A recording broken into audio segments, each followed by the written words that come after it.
about the Asbury Park ban on aggressive panhandling? Well, honestly, I first of all, I want to say I see where they're coming from. Obviously, this is an issue that happens in a lot of urban populations. I get it.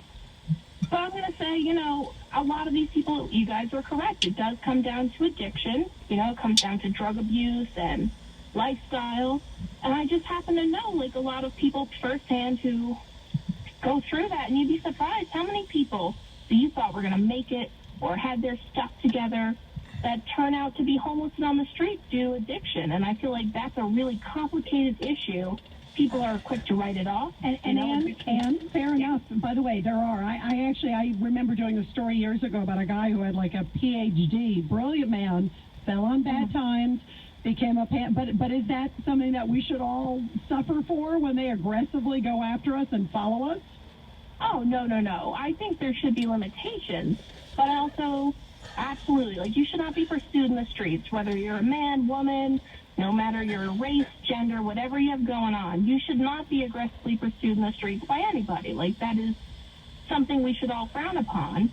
But when we come to consequences for that, we need to think about all. And the problem is places like Asbury Park, New Brunswick, they've tried these ordinances in which they try to contour it to the interpretation of the Constitution. But time and time again, a federal judge will undo it by saying it's unconstitutional. They have the right to beg wherever they want to beg, anytime, any place. And if they're shouting at you because they're calling you a cheapskate, you only gave them the right. They have the right to get in your face and give you grief, too. And you say to yourself, I can't believe this. It's unbelievable. Let's go to Diane from New Jersey. Diane, you're here with Curtis and Rita. Go ahead, Diane. Oh, hi. A great show.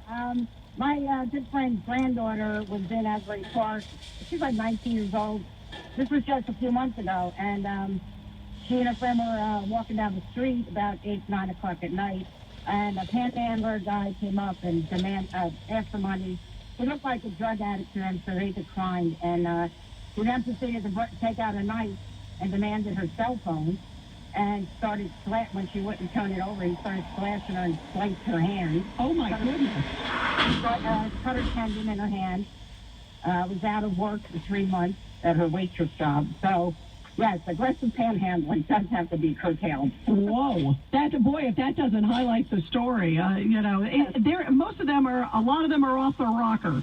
And you know what? I feel bad for people there are some genuinely poor people who fall in bad times, but don't take it out on all of us and put your lives in danger. So let me get this straight. According to the courts, it's your constitutional right to sit there and almost freeze to death because it's starting to get colder, to wallow in your own swill, to babble.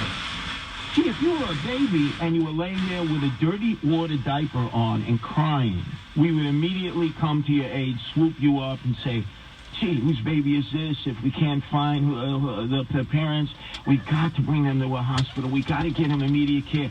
But if you happen to be an adult acting out in a childlike way, our society says, instead of helping them, forcing the help, it's a constitutional right for them to act like a child would in a diaper. And by the way, speaking of a child, crazy. Did you hear the new news? Alec Baldwin has just been arrested in a fight, speaking of an adult child who has had a lot of temper issues in the past. Oh, anger management issues extraordinaire.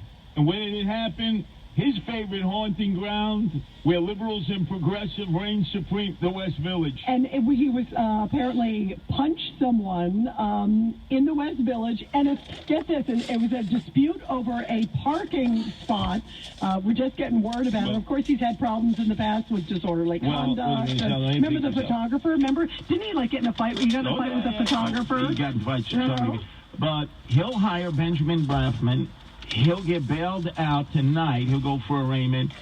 And he'll probably be on Saturday Night Live tomorrow acting as if he were President Donald Trump. And by the way, Ben Brafman, the attorney for Harvey Weinstein, the probably greatest defense attorney, I think, extraordinaire out there if you ever get in a run-in. But Alec Baldwin just arrested for punching someone over a parking spot in West Village. It's people like Alec Baldwin and Benjamin Brafman who could have afforded going to Jeffrey Epstein's pedophile island.